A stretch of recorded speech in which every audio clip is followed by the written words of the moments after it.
Halo Andoko. Halo Nina. Halo Eki. How are you both? Very good, very good. Good. Super sekali loh. Super sekali. Thank you all very much for joining. Take it seriously today. I really appreciate your time. Hari ini kita akan membahas mengenai financial planning. Okay. I'm going to start with Andoko. Yeah. Everyone wants to live a well prepared life ya.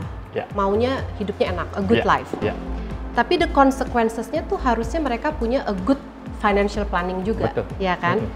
Tapi pada faktanya tidak semua orang memiliki background pendidikan formalnya tuh finance, Ya, gitu. betul. Saya mau tanya, bagaimana caranya kita untuk bisa dapat ilmu yang terpercaya mengenai itu? Karena sekarang terus terang aja ya, informasi begitu banyaknya. Especially in this digital era. Ya, oke. Ini pengalaman saya pribadi. Saya juga belajar tentang financial planning tahun 2004. Ya, saya belajar melalui sebuah sertifikasi tentang financial planning. Ya, dari situ kemudian saya bisa mengetahui financial planning secara helikopter view-nya seperti apa, kemudian secara komprehensifnya seperti apa. Sehingga nanti membantu kita juga untuk mengetahui sebenarnya apa kebutuhan kita, kemudian apa tujuan keuangan kita, apa aja produk keuangannya dan aspek-aspek yang lainnya personally ya jadinya ya.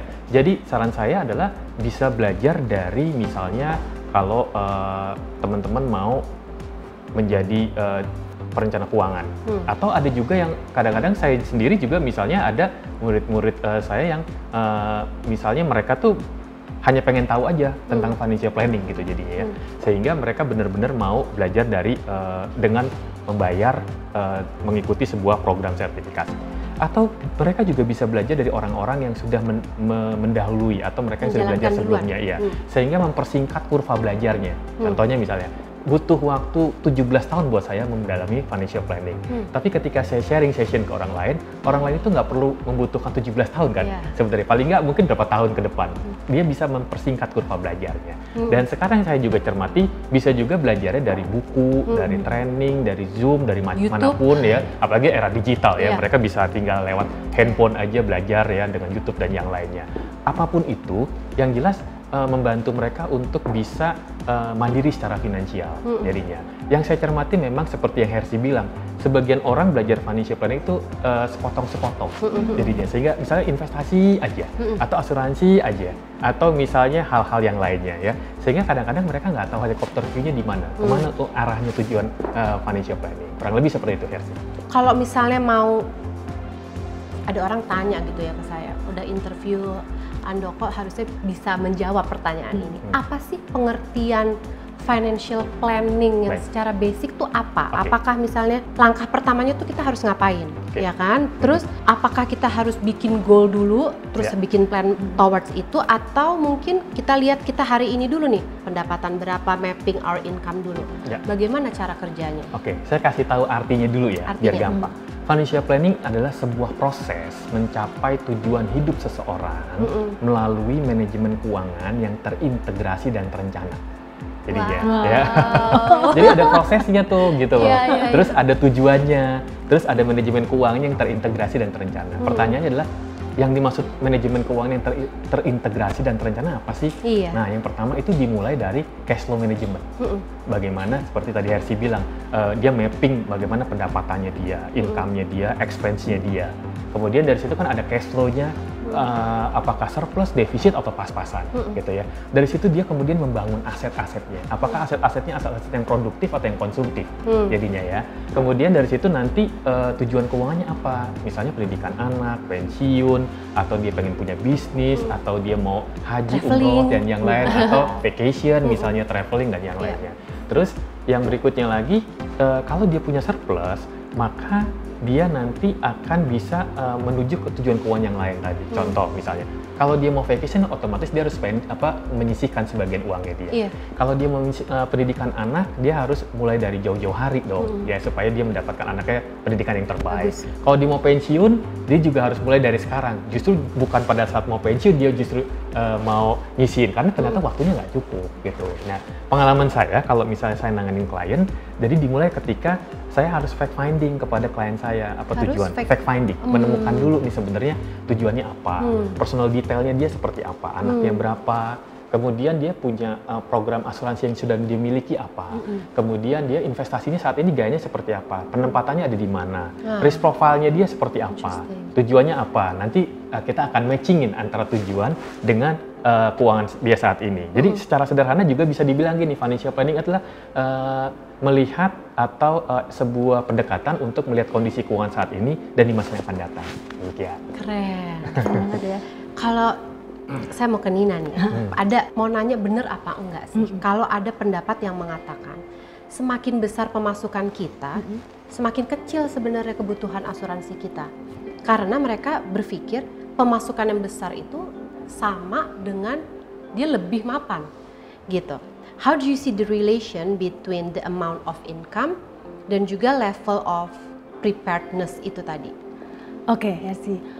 Aku nyambung ya apa yang disampaikan Andoko barusan. Dari yang barusan disampaikan tuh kata kuncinya adalah integrasi, terintegrated gitu kan antara tujuan, kondisi dia saat ini dan proses. Nah, ketika kita berbicara bahwa pemasukan itu besar, apakah benar kalau pemasukan besar proteksinya nggak usah gede? Toh pemasukan ini akan jadi payungnya. Nah, balik lagi kita bicara, justru ini adalah kondisi yang kita mesti benerin. Semakin dulu banget zaman saya masih kecil, mungkin dari sebelum lahir, itu peribahasa yang ada adalah jangan sampai besar pasak daripada tiang. Nah, anak milenial nggak ngerti apa itu pasak, apa itu tiang, nggak mudeng dia. Tapi hari ini yang saya mau rasakan adalah semakin dia satisfy situasinya, harusnya ada penopang yang memastikan kepuasan ini jangan sampai melorot. Gitu. Nah, kepuasan inilah bentuknya macam-macam.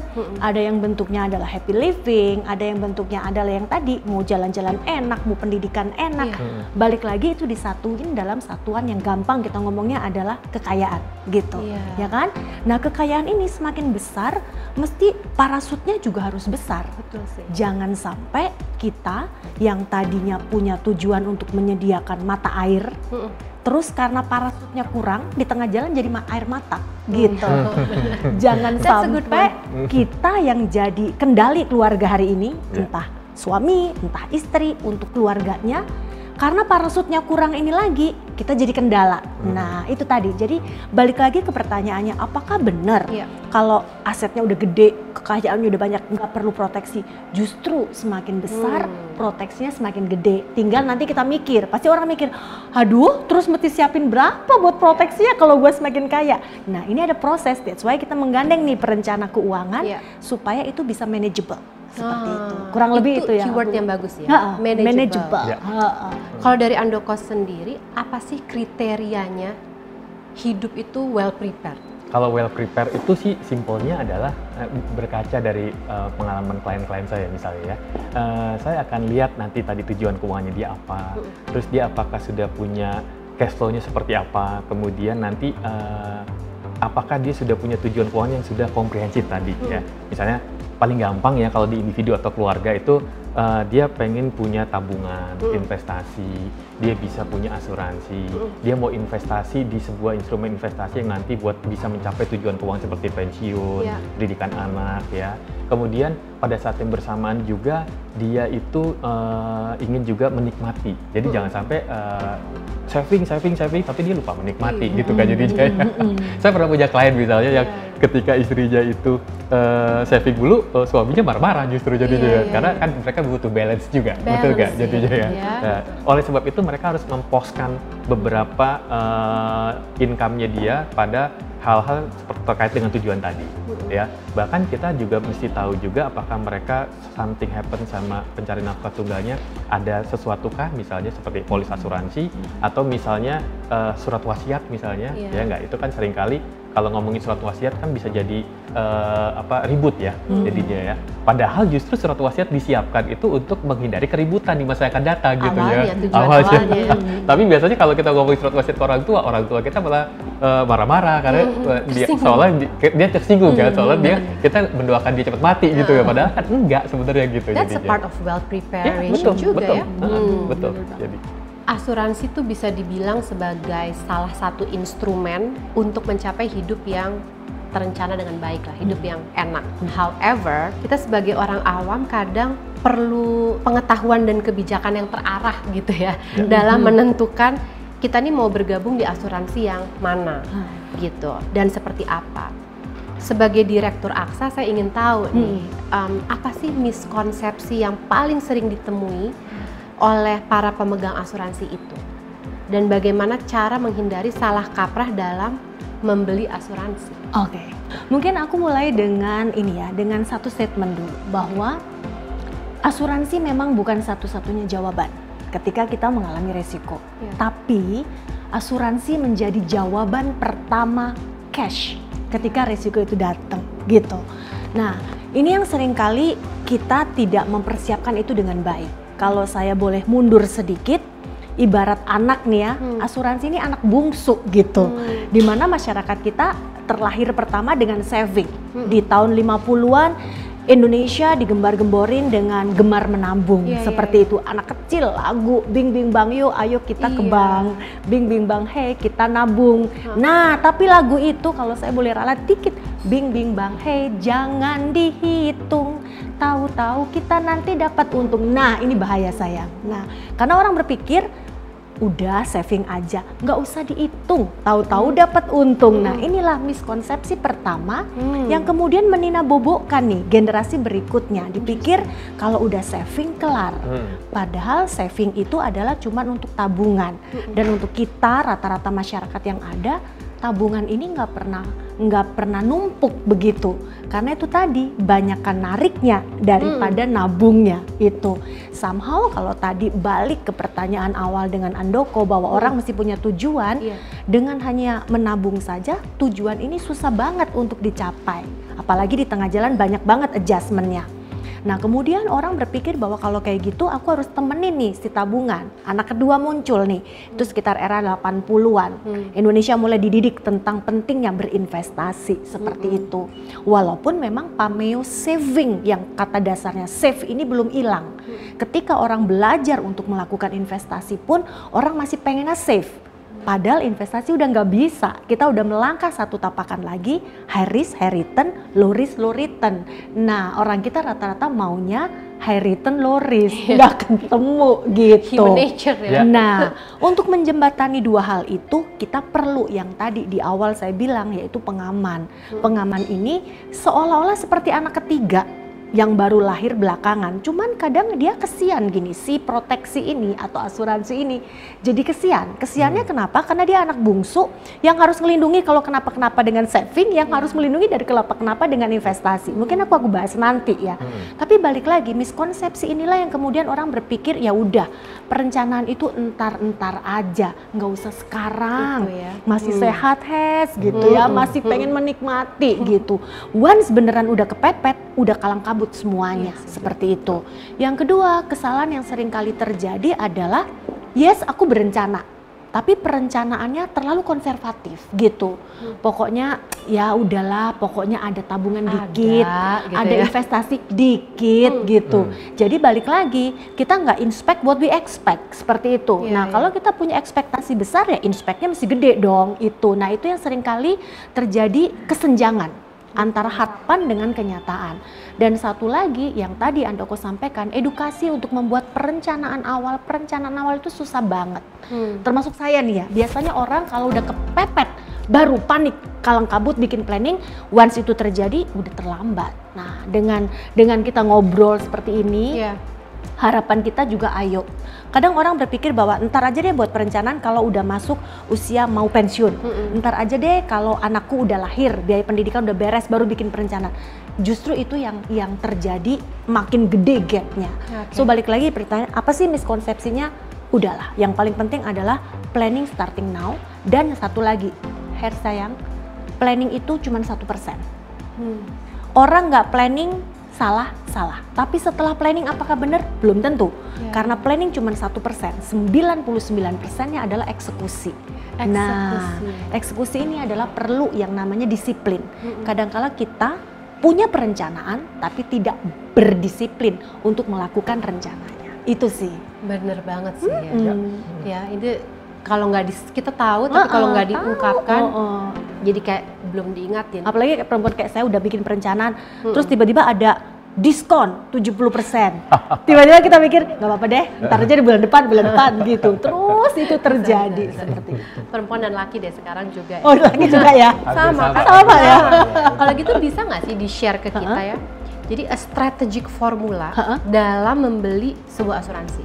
Kita tuh kalau mau beli asuransi tuh produk yang mana duluan atau gimana tuh selanjutnya apa, kesehatan dulu atau apa dulu, gimana tuh strategic formulanya? Thank you banget. Aku senang banget ada pertanyaan seperti ini yang muncul di era pandemi karena hari ini saya punya punya analogi yang berkaitan dengan pandemi gitu. Kalau di pandemi garda depan untuk protokol kesehatan masker gitu kan, mesti masker, social distancing, cuci tangan, sering-sering swab dan segala macam. Nah, sama asuransi pun sebenarnya biar gampang untuk mengenalinya, dia itu seperti masker 3 lapis gitu. Lapis pertama yang paling pertama kalau kita bicara, kadang kan kita ngobrol seperti ini orang kemudian baru sadar di usia dia yang mungkin sudah 35 tahun, mungkin dia udah 40 tahun, udah panik nih mesti gimana dulu nih. Nah, biaya sekolah anak terus jalan, cicilan masih banyak, terus pasti asuransi juga gitu. Nah, makanya yang pertama kayak masker aja, lapis pertama adalah asuransi kesehatan dulu.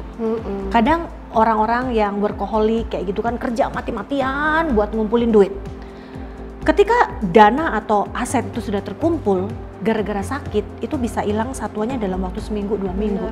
Contoh kayak COVID aja, itu di data yang kita punya yang rata-rata dia harus berobat, itu average-nya sekitar 126 juta biaya per COVID, yang bukan isoman ya.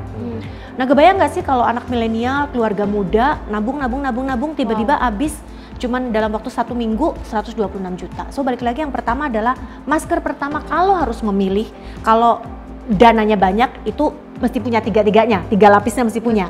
Tapi kalau dananya mungkin perlu di manage tadi, yang pertama adalah asuransi kesehatan gitu. Karena asuransi kesehatan itu di Indonesia faktanya adalah 70% masyarakat Indonesia sebelum bye-bye itu dia lewat rumah sakit gitu. Dan biaya rumah sakit itu adalah biaya yang inflasinya lebih tinggi dari inflasi apapun. Dan for your information, hari ini 1 hari rawat inap di rumah sakit tertentu itu udah sama dengan rawat inap di hotel bintang 5 plus gitu ya. Ya kan? Ya kan? Nyesek banget gitu loh. Dan kalau di hotel kita masuk benar-benar untuk leisure, menikmati, ini setiap kali kita masuk rumah sakit, setiap kali dokter visit bukannya kita tenang, deg-degan, berapa ini? Dokter pencet sini argo naik, dokter pencet sini argo naik. Itu yang sering saya bilang justru akan menjadi orang makin tidak nyaman dengan itu. Nah, makanya kita bagi-bagi tugas. Teman-teman nasabah untuk fokus cari duit, sisihin dikit aja untuk kita jagain kalau terjadi itu. Jadi masker pertama adalah kesehatan. Nah, kalau udah masker kesehatannya udah punya, pertanyaan yang kedua adalah perlu lagi nggak? Perlu.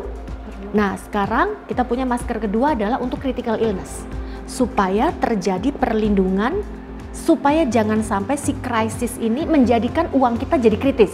Gitu. Berbeda ya berarti. Berbeda kesehatan gitu. dengan critical beda. illness. Kalau yang kesehatan masker pertama tadi itu lebih kepada untuk inpatient, rawat inap, berapa total kwitansinya itu kita bayarin semua gitu.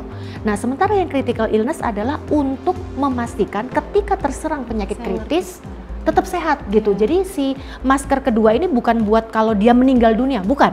Justru membuat bagaimana dia tetap hidup dan tetap sehat gitu. Fakta membuktikan bahwa orang terkena penyakit kritis itu psikologi efeknya lebih ngeri daripada sekedar kondisi fisiknya dia. Nah, kalau dia sudah punya peace of mind, ya udah tenang aja. Bahkan kita punya pasien ya masuk rumah sakit pakai baju operasi itu happy banget loh, foto ting begitu. Kenapa? Karena dia punya tenang, operasinya aman, kwitansinya ada yang ngeberesin seperti itu. Jadi itu kedua. Dan menariknya program-program critical illness tuh banyak seperti itu. Bahkan khususnya di perusahaan kami, produk critical illness ini produknya udah seperti money back guarantee gitu. Jadi sakit nggak sakit uang dibalikin. Kan hitung-hitung investasi gitu. Kalau investasi di bank ada return, ini investasi di kesehatan adalah peace of mind tadi. Sakit nggak sakit periode tertentu dikembaliin. Nah, kalau sudah punya yang kedua, yang ketiga nih garda terakhir. Garda terakhir adalah kita tuh kan nggak cuma hidup buat kita hidup juga buat orang yang kita cintai. Nah, itu tadi jangan sampai hari ini orang yang kita cintai hidup bareng kita happy-happy. Begitu kita nggak ada, dia langsung melorot gaya hidupnya, kan ya nggak mau. Nah, itu yang kita sebut dengan legacy. Ini juga ada. Nah, 3 masker ini kalau bisa dimiliki sedini mungkin itu lebih enak.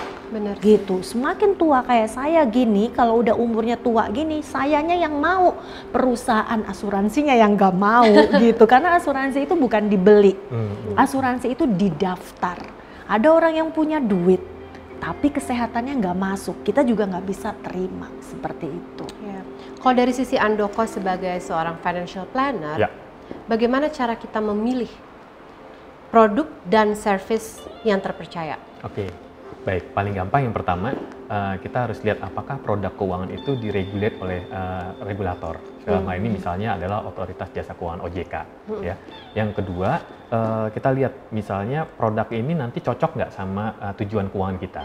Karena kan kita punya tujuan keuangan tadi banyak kan, ada yang tadi buat pendidikan, ada yang buat pensiun, ada buat yang misalnya umroh, haji dan yang lainnya misalnya gitu ya. Terus yang berikutnya yang ketiga adalah kita juga bisa lihat siapa yang menjual produk ini, apakah mereka memiliki sertifikasi tertentu pada saat mereka menjual produk ini. Itu bisa dicek berarti ya? Sebenarnya kita bisa nanya sama si agen pemasarnya, siapapun dia gitu ya. Kemudian yang keempat, tentu berkaitan juga dengan siapa yang mengeluarkan produk ini. Ya, mengeluarkan produk ini tentunya juga harus dilihat kinerja keuangan dari si perusahaan. Karena jangan sampai kita beli produk, tapi kinerja keuangannya itu ternyata kurang bagus ya. Sehingga membuat produk ini pada saatnya kita butuhkan malah justru tidak bisa. Karena perusahaan nggak mampu untuk membayarnya gitu ya. Paling gampang misalnya contoh, kalau di perusahaan asuransi yang jadi ukuran adalah RBC, betul ya Bu Dina ya? Betul, Ya. RBC 120% minimal ya. Tapi kalau di bank dia harusnya CAR, Capital Adequacy Ratio atau rasio kecukupannya. Ya, itu juga ada 8% ya. Kemudian kita juga bisa ngeliat sebenarnya laporan keuangannya. Bagaimana antara aset dengan kewajibannya dia. Bisa kita lihat ya laporan. Itu bisa laporan keuangannya sebenarnya kan. Jadi paling dia juga harus melihat bahwa apakah perusahaan asuransi ini atau bank ini atau perusahaan aset manajemen sekuritas mereka melakukan audit terhadap laporan keuangannya. Karena kalau di audit berarti kan paling tidak dia harus transparan. Transparan, gitu iya. Nah, itu kira-kira yang perlu diperhatikan oleh si individu atau keluarga ketika memilih produk atau maupun servisnya. Dan jangkauannya juga perlu diperhatikan. Misalnya apakah seluruh Indonesia atau ke internasional, ya servisnya juga perlu diperhatikan. We all need to hear that ya. Betul. Kayaknya yang jadi belajar. Iya. Beberapa produk asuransi itu kan seringkali dikaitkan dengan investasi. Bisakah Anda menjelaskan tentang itu dan apa tuh kelebihannya? Karena saya ingin tahunya juga kapan sebaiknya kita mempertimbangkan untuk bergabung dalam asuransi macam ini. Oke. Yap, sebenarnya kalau kita berbicara produk asuransi yang dikaitkan dengan investasi itu relatif produk yang umurnya masih sangat muda. Kenapa itu muncul? Istilah gampangnya orang mengenalnya dengan produk unit link gitu. Ya, kalau kita bicara produk asuransi sendiri sebenarnya awalnya itu cuma produk term. Produk term ini produk yang kalau orang awam biasanya bilangnya produk angus gitu. Bayar, kalau terjadi risiko baru terima. Nah, tapi karena saya cerita ini supaya bisa komplit ya. Iya, benar. Karena kalau orang berbicara cuma seperti itu dia rugi. Dia bilang, aduh rugi dong, aku beli asuransi tapi nggak menikmati. Seperti itu. Kemudian muncullah produk yang kedua namanya produk whole life. Produk whole life itu produk yang panjang sampai umurnya biasanya usia meninggal dunia. Oh gitu, nah, seumur hidup? Seumur hidup gitu. Nah, orang seneng nggak? Seneng karena akhirannya dia di cover panjang. Kalau term tadi kan cuma setahun. Tapi balik lagi, kepanjangan, kelamaan nunggunya. Mungkin pada saat meninggal aku udah nggak nafsu lihat duit, nafsunya lihat tanah mungkin gitu ya. Nah, muncullah asuransi yang di tengah-tengah namanya asuransi dwiguna. Asuransi dwiguna seperti namanya dwiguna, jadi ada proteksinya, ada juga unsur tabungannya atau akumulasi dananya. Tapi balik lagi asuransi dwiguna ini memiliki banyak sekali keterbatasan sebenarnya. Karena ketika orang harusnya bayar premi, lupa bayar premi, itu polisnya bisa lapse seperti itu. Nah, di tahun 90-an muncullah kefleksibelan. Pada saat itu di dunia investasi muncul yang namanya reksadana, gitu kan. Reksadana ini kan memampukan orang dengan dana terbatas untuk ikutan investasi gitu. Nah, di dunia asuransi juga muncul itu yang namanya unit link. Nah, konsep unit link ini adalah sebenarnya kalau buat anak milenial hari ini tuh harusnya seneng banget. Konsepnya adalah fleksibel. Fleksibel artinya gini, preminya bisa disesuaikan dengan usianya, disesuaikan dengan kebutuhannya. Seberapa dompetnya mampu, keren yang pertama. Yang kedua, fleksibilitasnya ini adalah ketika dia dananya banyak, dia perlu duit, boleh nggak diambil? Boleh. Di asuransi term, whole life, dan endowment nggak boleh ambil at any time. Di unit link ada masa-masa di mana dia harus ngambil. Terus nggak minta-minta, lagi masa perlindungan tiba-tiba, aduh lagi paceklik nih, tiba-tiba nggak sanggup bayar gitu ya. Harus ngerti nggak sih arti paceklik? Kira-kira aku doang yang ngerti ya. Lagi apes gitu ya, nggak bisa bayar. Nah di unit link ini ada fasilitas namanya cuti premi. Aku nggak bayar premi dulu deh gitu, karena dananya masih terakumulasi. Nah fleksibilitas inilah yang sebenarnya dikemas di dalam unit link, termasuk di dalamnya menjadi satu bentuk produk yang memberikan one stop shop solution. Mau proteksi di dalamnya ada, mau investasi juga ada, dananya terjangkau. Kemasan kerennya seperti itu. Nah, tapi kemudian di tengah jalan adalah sedikit penyelewengan gitu, yang harusnya cuti premi diberikan untuk just in case kalau kondisi mepet tadi, itu dijual jadi gimmick awal. Beli deh, kapan-kapan mau berhenti bayar premi juga nggak apa-apa. Nggak bisa. Nah ini yang ngeri, ketika investasi down, problem. Nah menjawab pertanyaan tadi, kapan sih aku punya asuransi seperti itu? Justru ketika dompet dia pas-pasan, ketika dia perlu proteksi besar, pada saat itulah dia perlu produk yang ini. Karena produk ini preminya affordable banget dan bisa dibayar bulanan, bisa dibayar 3 bulanan, bisa dibayar 6 bulanan, dan bisa bayar tahunan. Bisa kita Terus atur ya. satu lagi, dia memiliki accessibility. Kalau asuransi term, whole life, endowment, dia bayar premi, terserah perusahaan asuransinya kelola.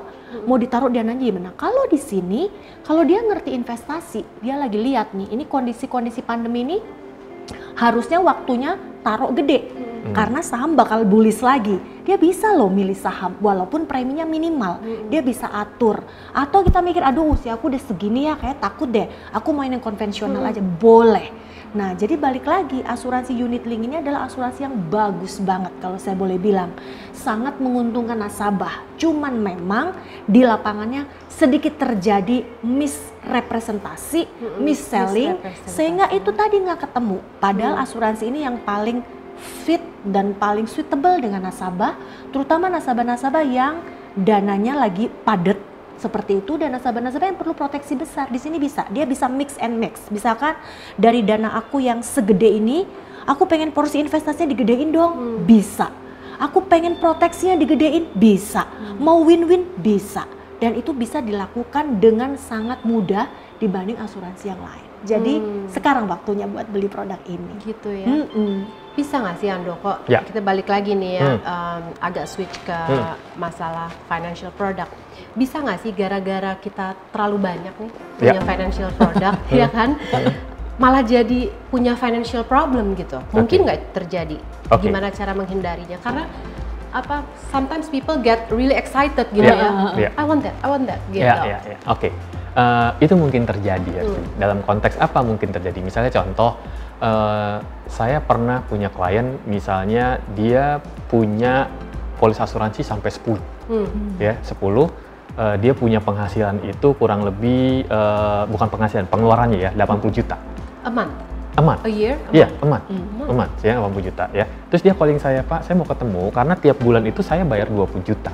Bayar premi, dan saya mau tutup beberapa polis asuransi saya, gitu ya. Waktu saya ketemu, saya bilang saya mau ketemu, tapi tolong bawa pasangannya dan tolong bawa semua produknya, polis-polisnya, saya bilang gitu ya. Pada saat dibawa, ternyata tadi saya bilang ada 10 bahkan 11 kalau nggak salah waktu itu. Lebih.